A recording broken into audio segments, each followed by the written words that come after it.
savons tous que personne n'est venu devant le Seigneur et retourné comme elle était venue. J'aimerais que ce soir, tu ne retournes pas comme tu étais venu.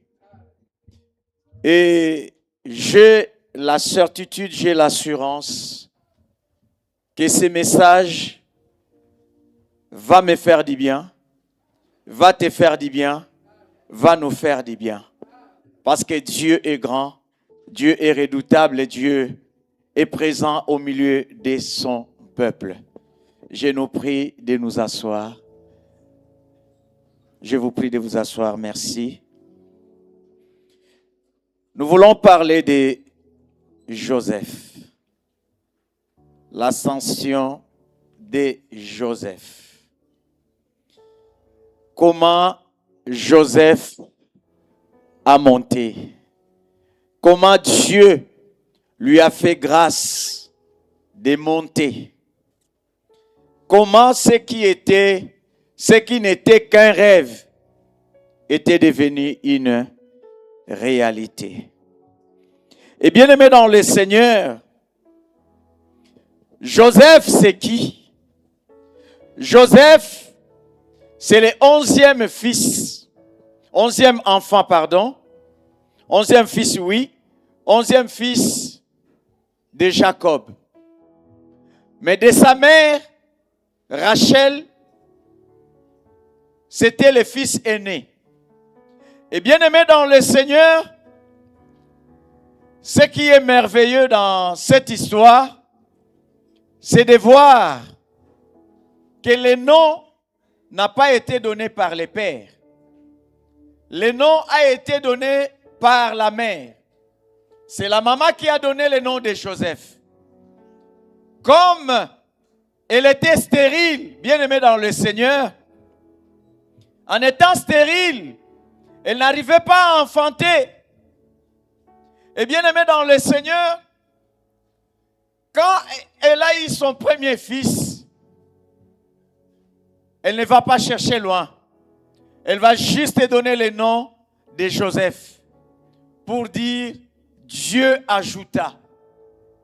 Et bien aimé dans le Seigneur, vous savez, dans la vie, il faut être quelqu'un de révélé. Il faut être quelqu'un qui ne désespère pas. Et bien aimé dans le Seigneur, la maman va donner le nom de Joseph. Elle qui était stérile depuis longtemps, à un certain moment même, elle va dire à son mari, donne-moi des enfants, sinon je meurs. Et Jacob dira, suis-je à la place de Dieu? Et c'est moi qui t'ai rendu stérile. Mais quand elle va enfanter, elle va donner le nom de Joseph pour dire Dieu ajouta, parce qu'elle avait l'espérance. Elle avait l'espoir que Dieu va encore ajouter pour elle. C'est pourquoi, bien aimé dans le Seigneur, les paroles qui sortent de ta bouche, un jour ces paroles prendront vie, Ces paroles prendront vie. C'est pourquoi il faut faire très attention par rapport à ce que tu prononces de ta bouche.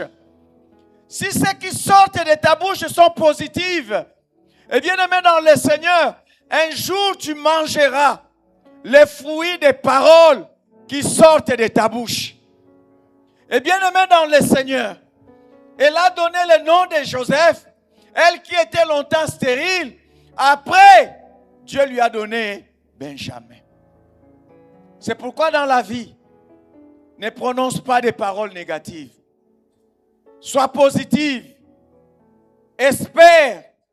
Prononce les paroles de Dieu. Nous sommes dans Genèse chapitre 37. Rapidement, la sœur Dominique va nous faire la lecture. Merci.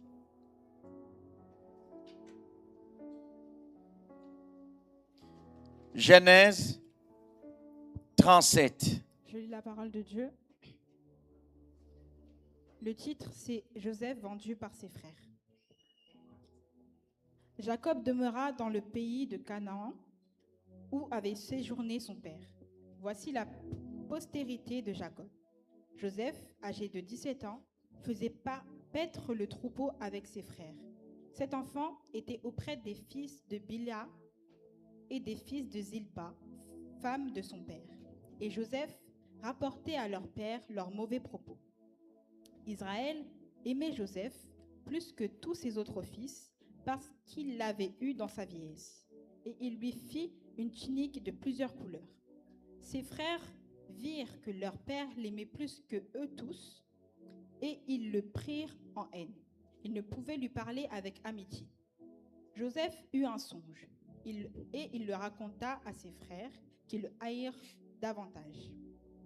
Il leur dit, « Écoutez donc ce songe que j'ai eu. Nous étions à lier des gerbes au milieu des champs, et voici, ma gerbe se leva et se tint debout, et vos gerbes l'entourèrent et se prosternèrent devant elle. » Verset 8. Ses frères lui dirent, « Est-ce que tu régneras sur nous? Est-ce que tu nous gouverneras ?» Et ils le haïrent encore davantage à cause de ses songes et à cause de ses paroles. Il eut encore un autre songe et il le raconta à ses frères. Il dit, « J'ai eu encore un autre songe. Et voici le soleil, la lune et 11 étoiles se prosternaient devant moi. » Il le raconta à son père et à ses frères. Son père le réprimanda et lui dit, « Que signifie ce songe que tu as eu? Faut-il que nous venions, moi, ta mère et tes frères, nous prosterner en terre devant toi? » Ses frères eurent de l'envie contre lui, mais son père garda le souvenir de ces choses. Les frères de Joseph étant allés à Sichem pour faire paître le troupeau de leur père, Israël dit à Joseph, « Tes frères ne font-ils pas paître le troupeau à Sichem?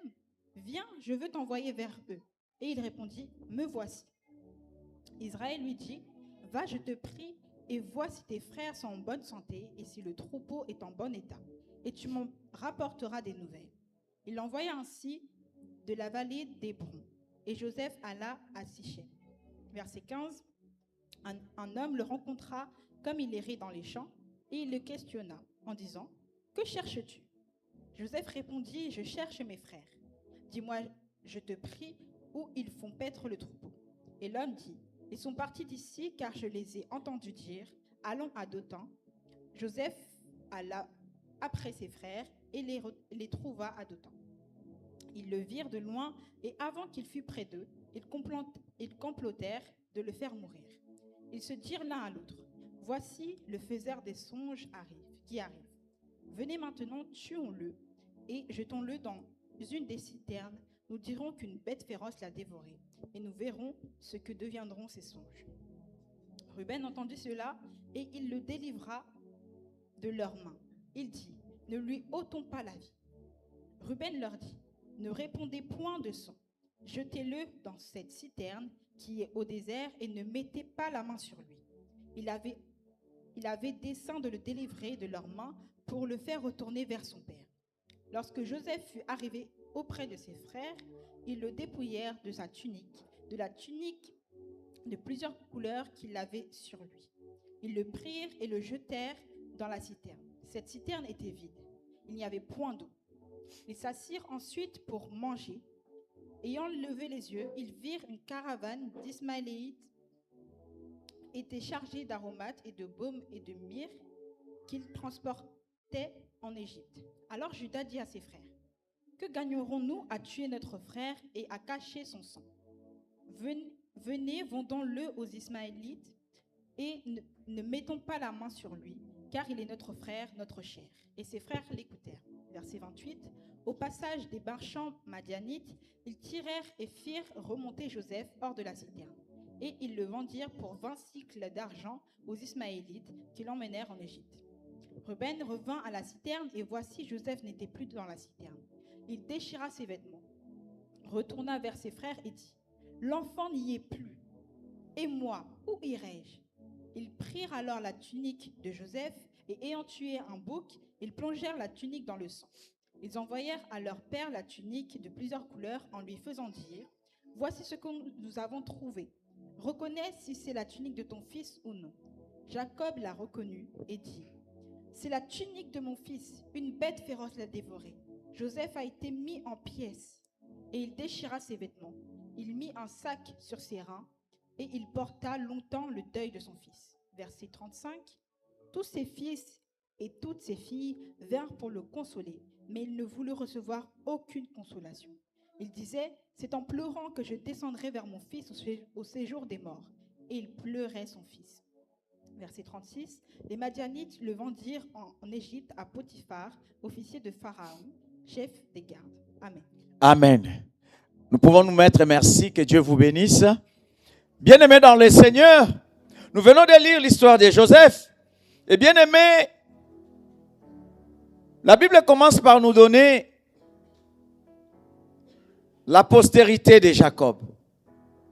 La Bible nous présente ce jeune homme de Joseph. La Bible nous dit qu'il n'avait que 17 ans. Joseph n'avait que 17 ans. Donc en France, il n'était pas majeur. Il était mineur. Un enfant mineur. Et bien-aimé dans le Seigneur, la Bible nous dit, dans cette famille, il y avait 4 femmes. Et bien-aimé dans le Seigneur, essayons un peu d'imaginer, dans une famille où les gens ont un seul père, une même mère, imaginez déjà la jalousie qu'il y a. À plus forte raison, dans une famille composée de 4 femmes. Et bien aimé dans le Seigneur, il y avait encore une très très forte jalousie. Et bien aimé dans le Seigneur, regardons encore la position de Joseph. Il n'était pas le fils aîné qui pouvait lever la voix sur les autres frères. Il n'était que le 11e de sa famille. Donc, par rapport à sa position, à son âge, il était déjà disqualifié. Mais bien aimé dans le Seigneur, ses frères ne pouvaient l'aimer.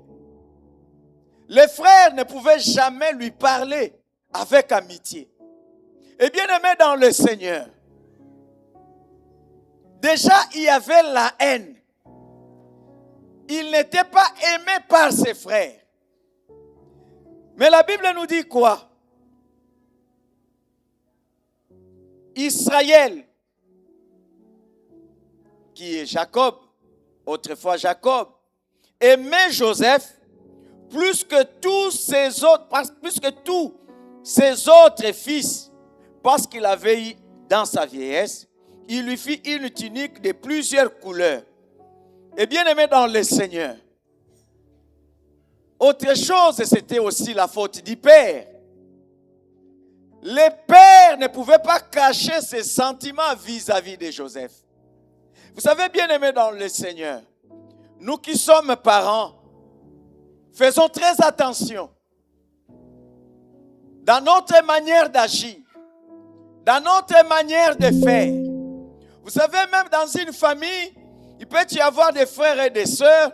Des fois, quand ils ont besoin de quelque chose, ils peuvent dire à leur frère ou à leur sœur, « Oh, c'est toi que le papa écoute le plus, va vers lui, va lui demander ça. » Bien-aimé, c'est bien, mais à un certain moment, il faut apprendre aux enfants, les montrer que je suis capable de vous écouter, de vous entendre, vous tous, de la même manière. Et bien-aimé dans le Seigneur, le papa ne pouvait pas cacher son amour vis-à-vis de Joseph. Déjà, la tunique de Joseph montrait l'affection du père vis-à-vis de lui. Et bien aimé dans le Seigneur, cette tunique marquait la différence entre lui et ses frères. Bien aimé dans le Seigneur, dans notre manière d'offrir les cadeaux, peut marquer la différence. Et cette différence, bien aimé dans le Seigneur, peut engendrer la haine ou la jalousie. C'est pourquoi, papa, sois prudent. Maman, je te demande la prudence.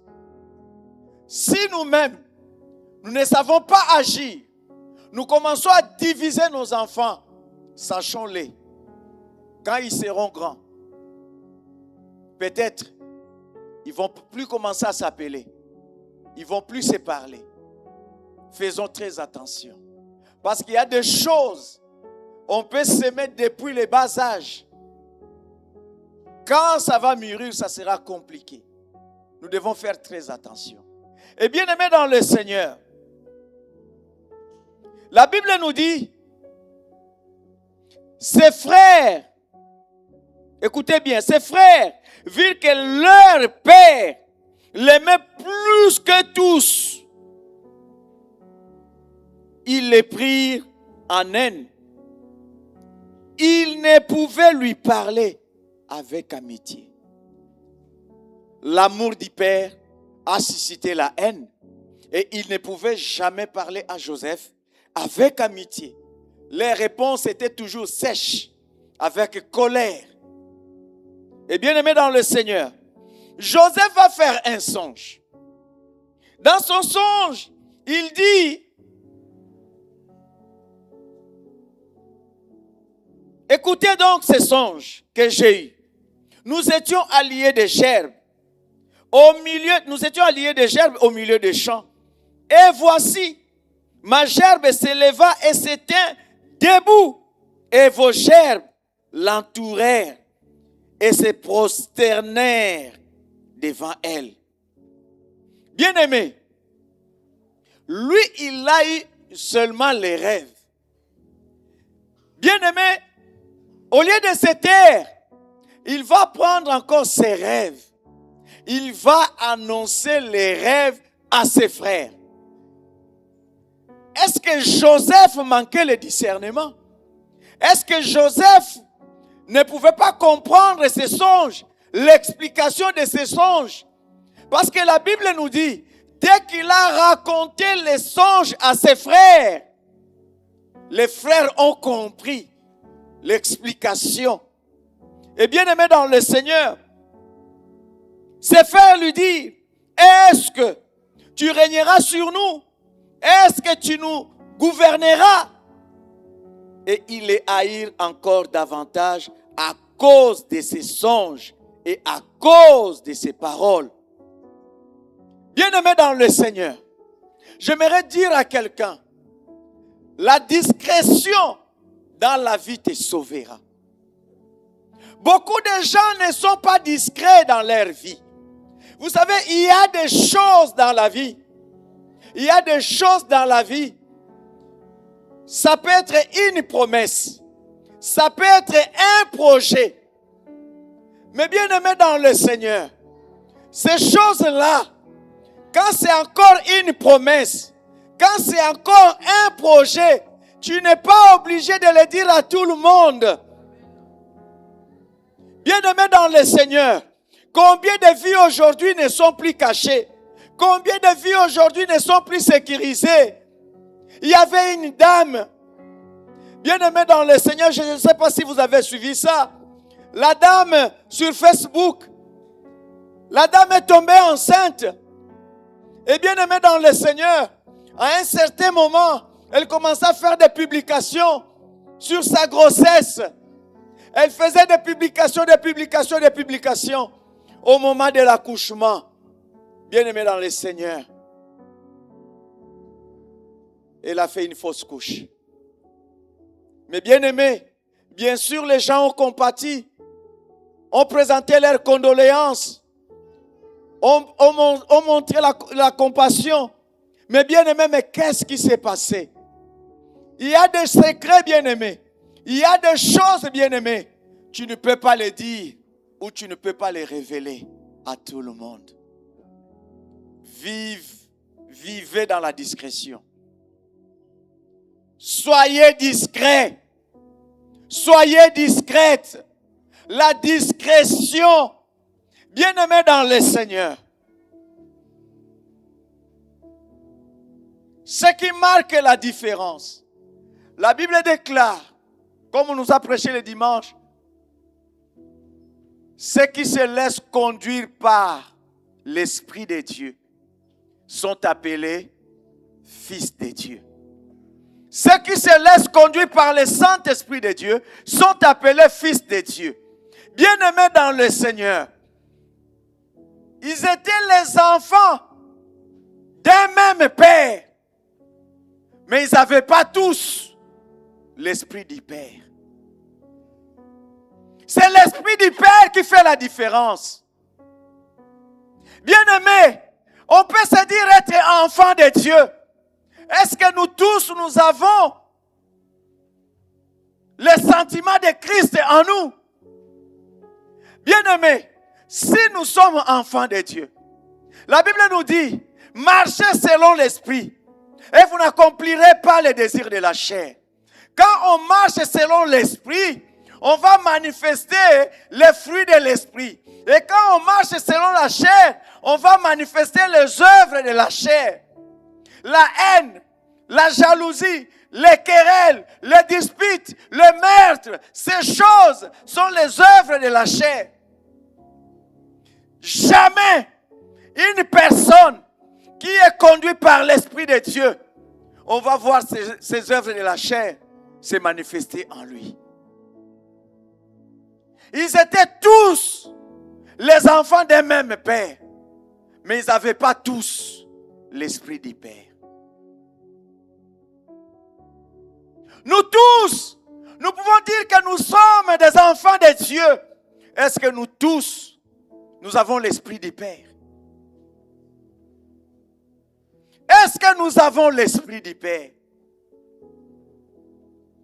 La Bible déclare, là où il y a l'Esprit du Seigneur, c'est là où il y a la liberté. Bien-aimé, on peut prier, c'est bien. Mais la chose la plus importante, c'est avoir l'Esprit du Père. Quand on a l'Esprit du Père, il n'y aura pas de querelle, il n'y aura pas la jalousie, il n'y aura pas l'animosité, il n'y aura pas la colère, il n'y aura pas les mésententes, il n'y aura pas de disputes, il n'y aura pas de divisions. Même s'il y a des problèmes, comme on est des enfants du Père, on finira par régler les problèmes.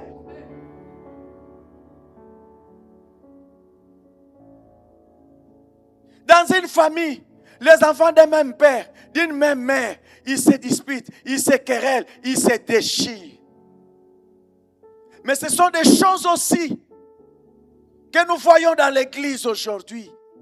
On peut prêcher la parole, on peut enseigner la parole, mais bien aimé dans le Seigneur, si on n'a pas l'Esprit du Père, on verra la division, on verra la haine. Vous savez, le problème, la Bible nous dit, il haïssait tellement Joseph, il ne pouvait pas lui parler avec amitié. Il ne pouvait pas lui parler avec amitié. Mon frère, ma soeur, quand tu vois déjà que tu n'arrives pas à parler à quelqu'un avec amitié, sache que les œuvres de la chair sont collées à toi. Vous savez, David dit une chose, ils m'ont haï sans cause. Tu peux être là au travail, tu n'as rien fait au chef, mais seulement quand il te voit, il te déteste. Mais pourquoi?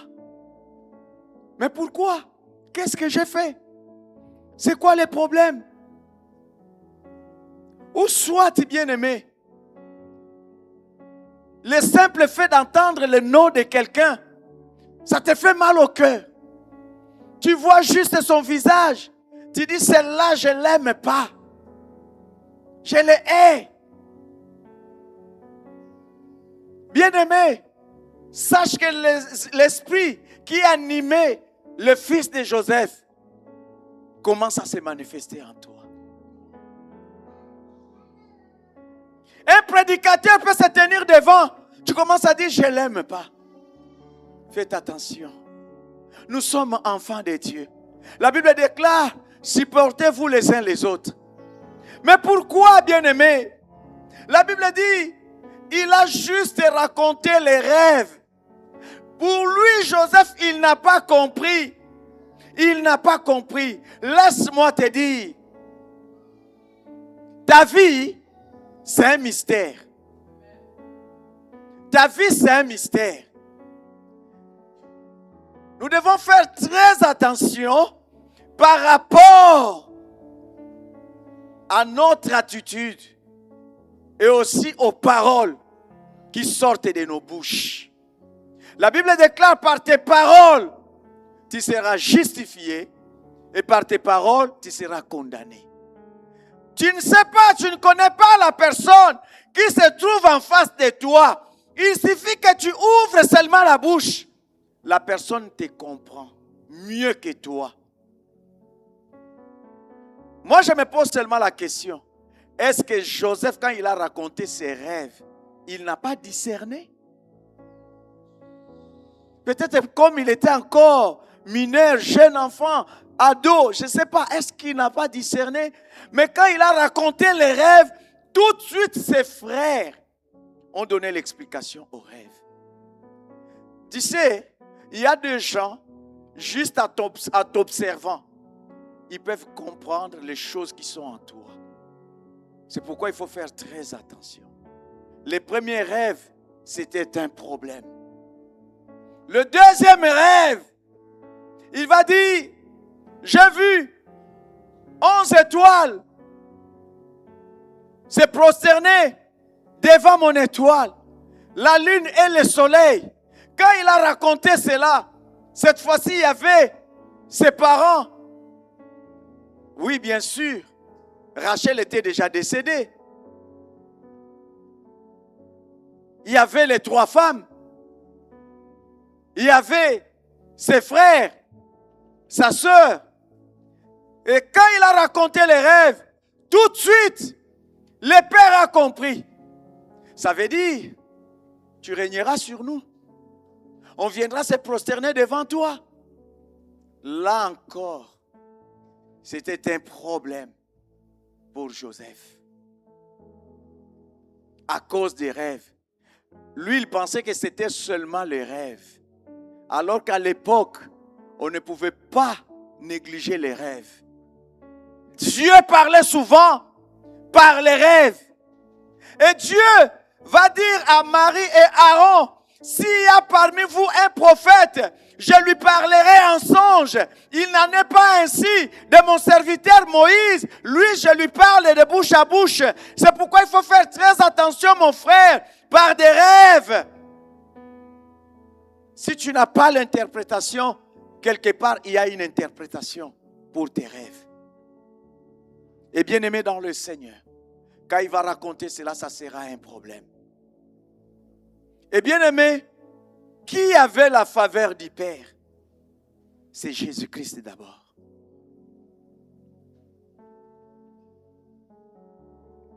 Joseph, c'est le type vraiment du Christ. Aimé par le Père, haï par ses frères. Et bien aimé dans le Seigneur, le manque de discrétion. Il va dire, nous étions alliés des gerbes. Mon gerbe s'est élevé plus que les vôtres. Bénédiction terrestre. La lune, l'étoile, la lune, le soleil, les étoiles se prosternaient sur moi, devant moi. Bénédiction spirituelle. C'est-à-dire que ce soit sur le plan spirituel ou sur le plan physique, Joseph avait déjà reçu la supériorité sur ses frères. Et bien aimé dans le Seigneur,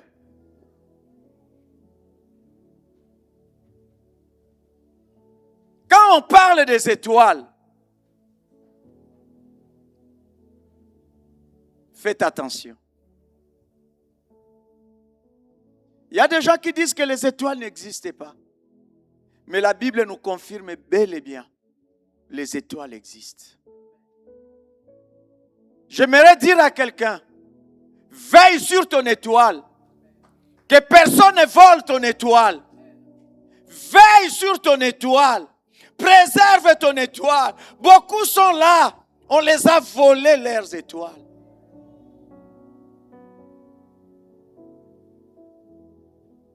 La Bible dit, le jour où Jésus était né, les mages venaient de l'Orient. Ils ont quitté de très loin. Et bien aimés, ils ont vu cette étoile sortir. Ils vont suivre l'étoile. Arriver dans la maison, dans le palais d'Hérode. ils vont commettre l'erreur. Ils vont se poser la question. Ils vont poser la question, où est le roi des Juifs qui vient de naître? C'est comme si, en rentrant dans le palais royal, je ne sais pas. Je suis en train d'imaginer seulement. Je ne sais pas. Peut-être il se disait, c'est le fils d'Hérode. Parce que l'étoile, en arrivant devant la maison d'Hérode, a disparu. Il se disait, peut-être on est arrivé. Des fois aussi, tu peux mettre le GPS. Ça te dit, vous êtes bien arrivé alors que vous n'êtes pas encore arrivé. Ce jour-là, c'était pareil pour les mages. Arrivés dans le palais royal, ils se sont dit certainement, là, je suis en train d'imaginer, la Bible ne dit pas ça. Ils se sont dit, comme c'est le roi des Juifs qui vient de naître, comme il est encore enfant, comme il est encore bébé, peut-être c'est lui qui va succéder au roi Hérode. Ils s'imaginaient peut-être comme ça. Et bien aimé dans le Seigneur, des fois bien aimé, nos bouches aussi parlent trop. On peut te confier un secret. C'est un secret qu'on t'a confié. On te dit ne dis à personne. Mais par imprudence, tu vas dire, mais tu ne sais pas. Pour toi, c'est la personne de confiance que tu as dit la chose alors que tu es en train de livrer l'autre personne qui t'a confié les secrets. C'est pourquoi, quand la chose n'est pas à toi, ne la confie pas à une autre personne. On me confie un secret, je vais dire ça à une autre personne. Ça ne sera plus un secret. Peut-être je suis en train de livrer la personne. Ce qui était un secret, les mages n'ont pas gardé le secret. Ils sont allés dans le palais royal, se disant peut-être, c'est le futur roi. Parce qu'un bébé ne peut pas régner. Et bien aimé, avec l'enthousiasme, où est le roi des Juifs qui vient de naître? Il est où? Comme on est dans le palais royal. Non, bien aimé. Ils ont juste donné l'information à l'ennemi de Jésus. Tu ne sais pas, bien aimé, des fois, tu as livré des personnes dans ta vie. Tu te dis, je ne suis pas meurtrière, je ne suis pas meurtrier, je n'ai rien fait du mal. Mais le problème, c'est ta bouche. Tu as livré beaucoup de personnes. Faites attention, ce qu'on te confie comme secret, tu dois garder ça comme secret.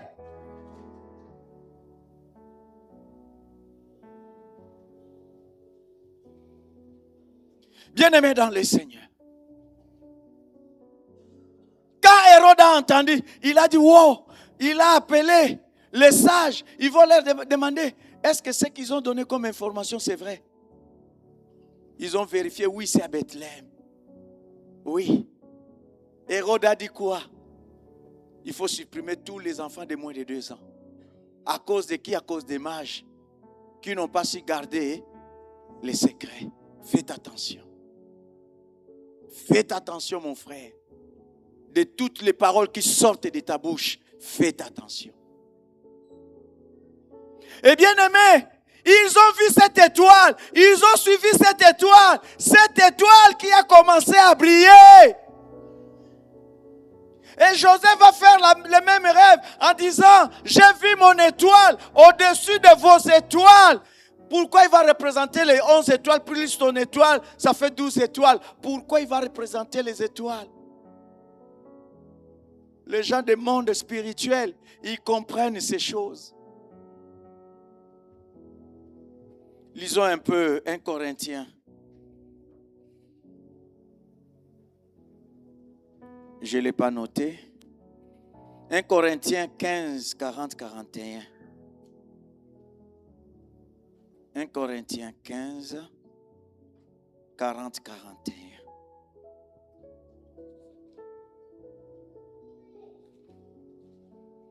Rapidement, ma sœur Dominique. Je lis la parole de Dieu. Amen. 1 Corinthiens 15, 40 à 41. Écoutez ce que l'apôtre Paul est en train de dire. Il y a aussi des corps célestes et des corps terrestres.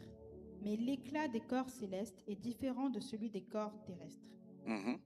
Autre est l'éclat du soleil, autre l'éclat de la lune et autre l'éclat des étoiles.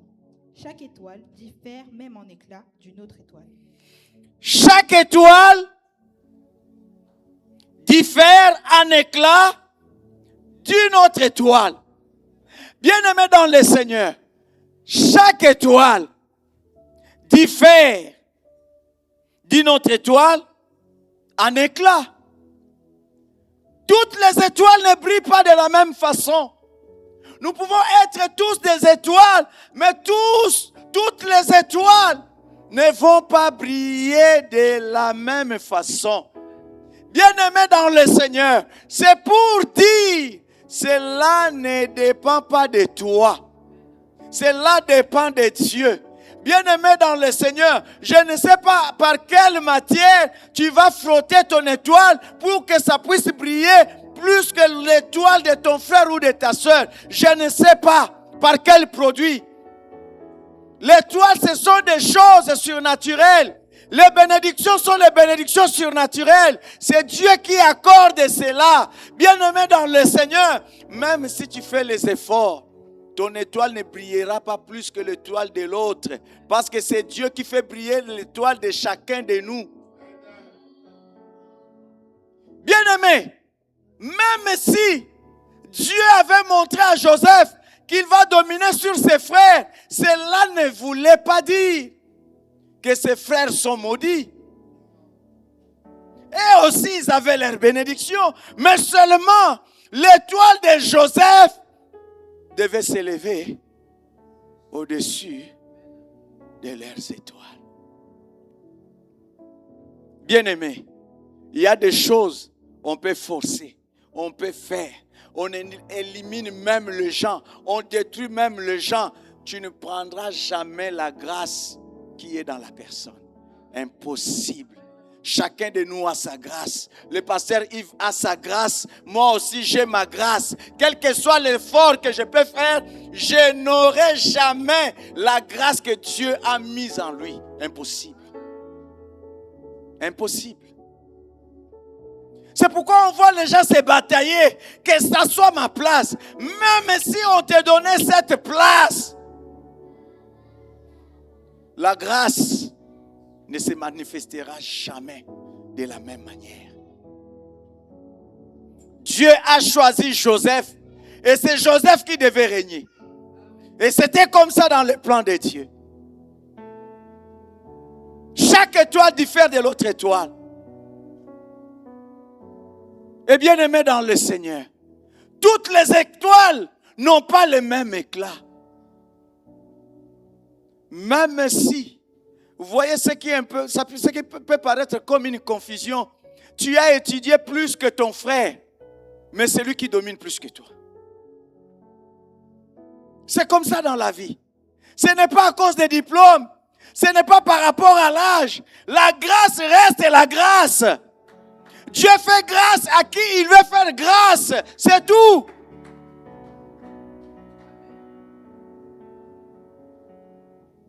Écoutez, bien-aimés. Lisons un peu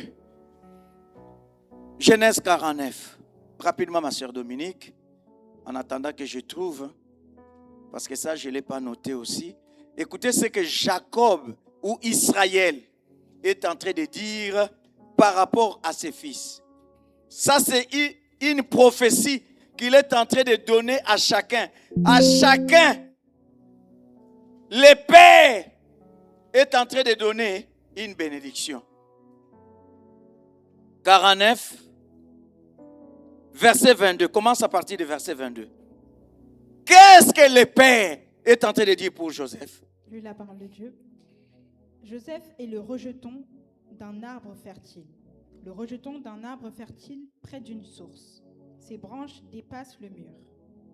On l'a provoqué, on lui a lancé des flèches. On l'a provoqué. Ils ont lancé des flèches. Les archers l'ont poursuivi de leur haine. Hey! Mais son arc est resté ferme, ses bras ont été fortifiés par l'intervention du Dieu puissant. Par l'intervention de qui?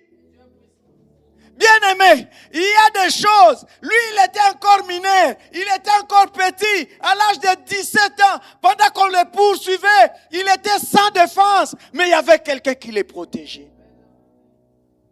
Ta vie, c'est entre les mains de Dieu. Continue, ma soeur. Par l'intervention du Dieu puissant de Jacob, il est ainsi devenu le berger, le rocher d'Israël. Hé! C'est l'œuvre du Dieu de ton père et il t'aidera. C'est l'œuvre du Dieu du Tout-Puissant et il te bénira.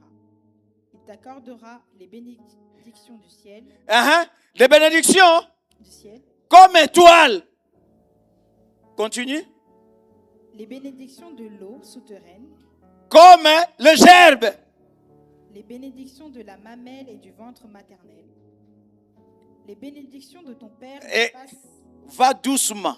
Ça, c'est le verset. Écoutez ce que Jacob est en train de dire à propos de Joseph. Il dit quoi? Verset 26. les bénédictions de ton père S'élèvent. dépassent celles de ses ancêtres, Les bénédictions de ton père dépassent celles de ses ancêtres. celles de ses ancêtres. Les ancêtres, c'est qui et qui? Abraham et Isaac. C'est-à-dire, même lui-même, Israël, est en train de reconnaître que ses bénédictions étaient au-dessus des bénédictions de ses pères. C'est-à-dire, la bénédiction d'Israël était au-dessus de la bénédiction d'Abraham et d'Isaac. Continue, ma soeur. Elles vont jusqu'aux limites des anciennes collines, Et qu'elles reposent sur la tête de Joseph. qu'elle repose sur la tête de qui? C'est-à-dire, Joseph, c'est quelqu'un où les bénédictions étaient au-dessus des bénédictions de ses grands-parents. Et alors, quelqu'un comme ça, toi tu vas les combattre et vaincre. C'est pourquoi avant de combattre quelqu'un, essaye de bien regarder. Il a qui comme Dieu? Qu'est-ce que Dieu lui a donné comme promesse? Faites attention. Faites attention. D'ailleurs, on est enfant de Dieu. Entre nous, il ne peut pas y avoir guerre.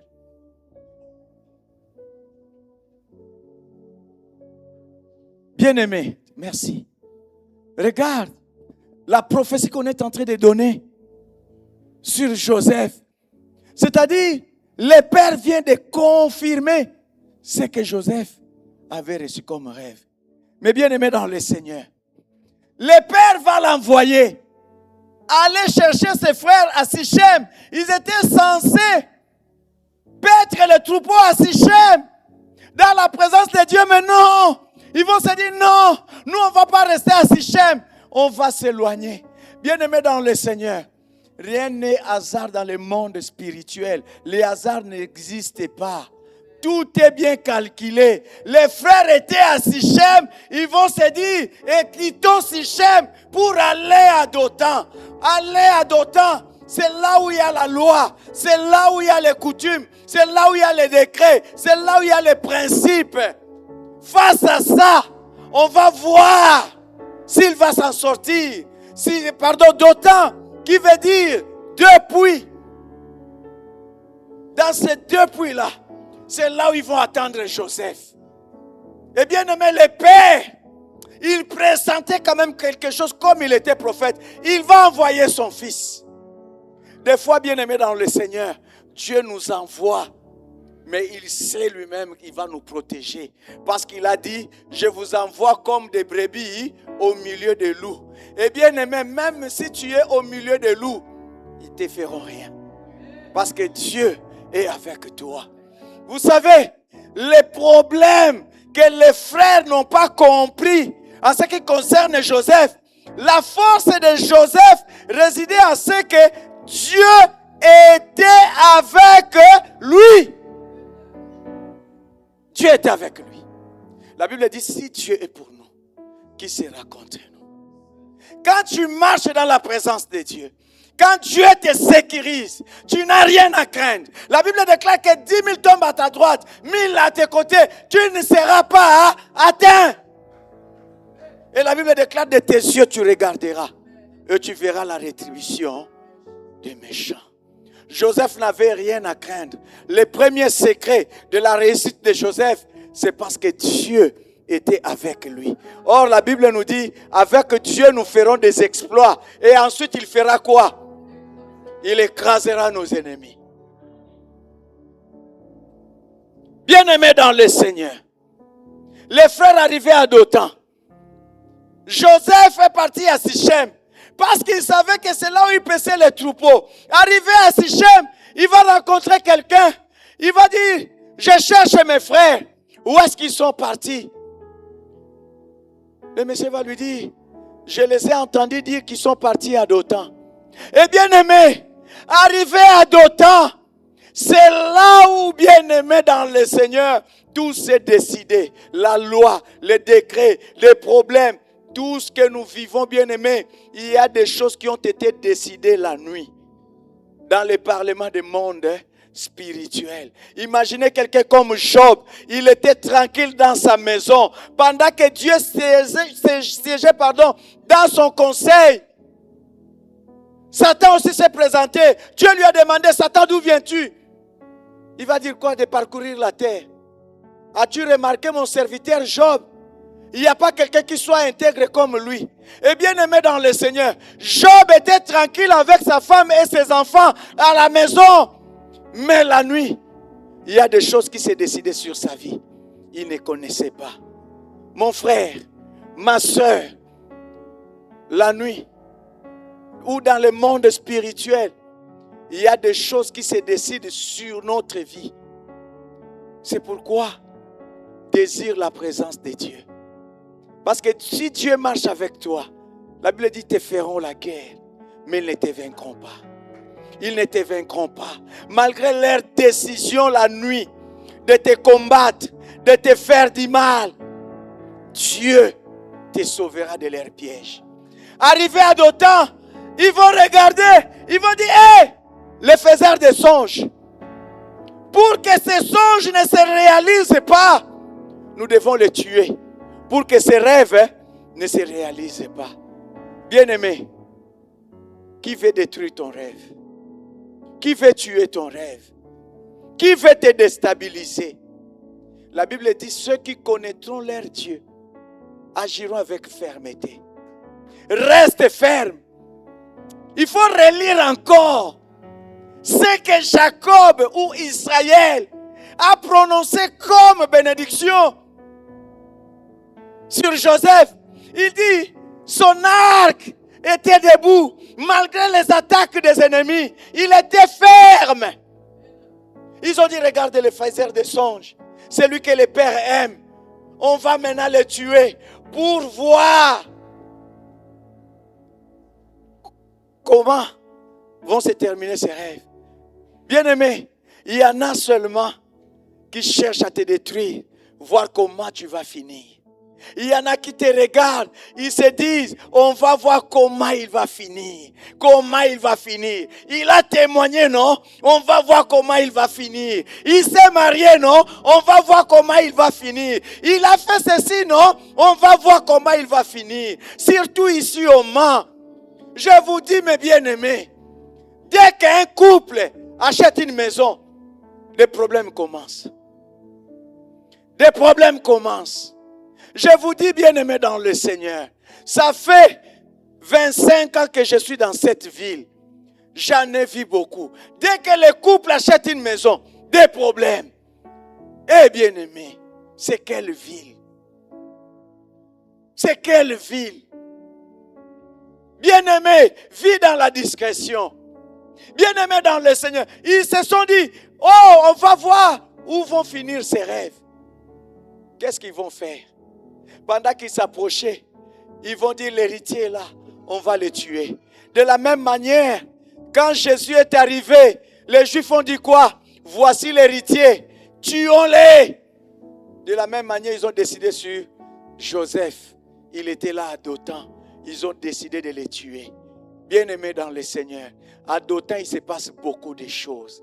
Là où il y avait les deux puits, comme nous le savons, en tant que berger, dans les puits, l'eau ne manque jamais. L'eau ne manque jamais dans un puits. Quand ils l'ont vu venir, ils vont se dire, on va les tuer. Et bien aimé dans le Seigneur, Ruben va regarder. Est-ce qu'on va tuer notre frère? Ruben cherchait les moyens pour les sauver. Et bien aimé dans le Seigneur, ils vont regarder, il y avait un puits. Ils vont se dire, jetons-les dans un puits. Gloire soit rendue à Dieu. Dans le puits, il n'y avait pas d'eau. Il n'y avait pas d'eau. Lisons un peu. 2 Pierre 2, 9. Rapidement, ma soeur, dans 5 minutes, je termine. 2 Pierre 2, 9. Je lis la parole de Dieu. Amen. Pierre 2, verset 9. La Bible dit, « Ainsi donc le Seigneur sait délivrer de l'épreuve les hommes pieux et garder les injustes pour le jour du jugement, où ils seront punis. » Le Seigneur sait délivrer de l'épreuve les hommes pieux. Ils l'ont jeté dans la citerne. Mais laisse-moi te dire, si tu marches dans la droiture, si tu obéis à Dieu, quelles que soient les épreuves, quelles que soient les menaces, quels que soient les combats, Dieu va te délivrer, car il s'est délivré de l'épreuve. Dieu est pour nous un Dieu de délivrance. Ils ont voulu les tuer. Ils vont les jeter dans la citerne. Ils vont les jeter dans la citerne. Et bien aimé, quand ils ont vu les Madianites venir, ils vont dire, au lieu de les tuer, c'est notre frère. Bien aimé, lisons un peu. Regardez. Ce qui me touche dans ces passages, au verset 25, Genèse 39, verset 25. Ils l'ont jeté dans la citerne. Dans la citerne. Ils les jetèrent dans la citerne. Cette citerne était vide. Il n'y avait point d'eau. L'intervention divine. La Bible déclare au verset 25, ils s'assirent ensuite pour manger. Ils s'assirent ensuite pour manger. Pendant que Joseph était dans la citerne, pendant que Joseph luttait dans la citerne, ses frères étaient là. Ils étaient assis en train de manger. C'est pour te dire, mon frère, quand tu traverses des moments difficiles, ne pense pas que tout le monde va compatir. Il était dans la citerne, mais ses frères, c'est que lui l'appelait frère, ils étaient là en train de manger. Tout ce que toi tu appelles frère, est-ce que ce sont des frères? Quelqu'un peut faire semblant de compatir, mais quand il tourne le dos, il va manger. Vous savez, quand on perd un être cher, même si tu aimes le foot, il y a match, même si c'est la Coupe du Monde, tu ne vas pas regarder. Je vous dis sincèrement. Même si c'est la nourriture que tu aimes bien, tu ne vas pas manger. Il n'y a plus d'appétit. Même la personne qui va te consoler, tu te dis, c'est mon frère, c'est ma soeur. À un certain moment, quand il va tourner le dos, il va regarder les matchs. Il va aller dans une fête. Et il va manger même. Les gens qui te font du mal, ils peuvent faire semblant de compatir. Mais ailleurs, ils mangent. Pendant que leurs frères étaient dans la citerne, en train de lutter entre la vie et la mort, et ils étaient là, en train de manger. L'ami fidèle, c'est Jésus. C'est Jésus. Ses frères ont dit, on va voir comment vont se terminer ces rêves. Ils étaient là. Ils étaient là. Faute de temps, on va s'arrêter là. Bien-aimés, à d'autant, ils ont dit, éliminons-les, on va voir si ces rêves vont se réaliser. À d'autant, c'est là où le monde spirituel prend des décisions sur la vie de beaucoup de personnes. Bien-aimés, nous allons nous lever, nous allons prier.